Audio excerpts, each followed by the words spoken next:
Well, as we've seen, COVID cases rise in the U.S. to move past that record of 250,000 set last year, back in January.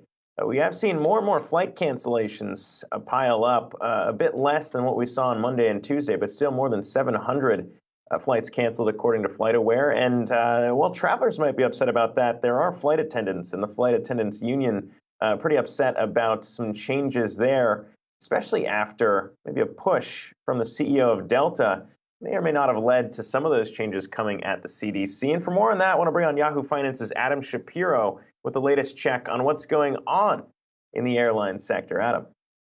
Well, there's the kerfuffle over the letter that Ed Bastian, the CEO at Delta, sent to the CDC. We should point out that it was also signed, this letter, by Henry Ting, who is a doctor and the chief health officer at Delta, and Carlos Del Rio, who's also a doctor and a medical advisor at Delta. And what they said in this letter dated December 21st to the CDC director, Rochelle Walensky, was, quote, to address the potential impact of the current isolation policy safely, we propose a 5-day isolation from symptom onset for those who experience a breakthrough infection. Okay, so does this sound familiar? Before the CDC announced they were changing the quarantine guidelines to 5 days, they got the push from Delta saying, look, this is what we need. And now we know that the CDC, Rochelle Walensky, has actually said that their consideration in going to the 5-day protocol was what they thought, forget the science, but what they thought Americans could tolerate.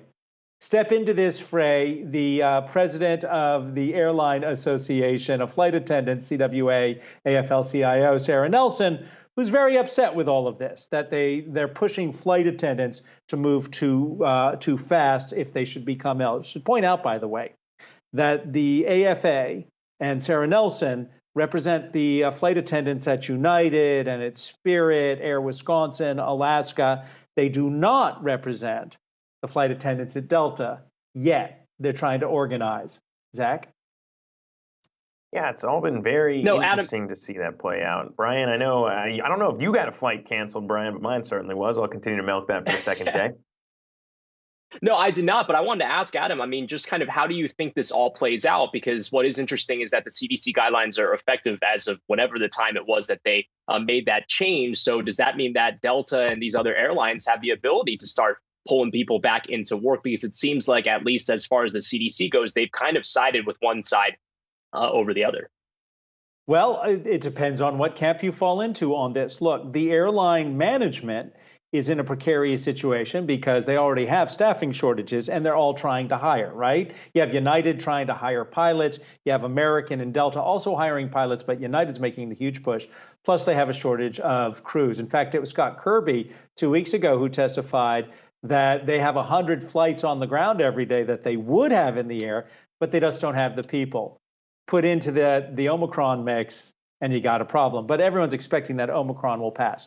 On the labor side, when was the last time labor had this much leverage going forward? I mean, at American, their concern is raising enough cash to finance their debt. At Delta, on February 14th, on Valentine's Day, Delta has to show me the money if you're a Delta employee, because that is historically, not last year, but that historically is the day that Delta announces the profit sharing plan with its employees. So put this all into perspective.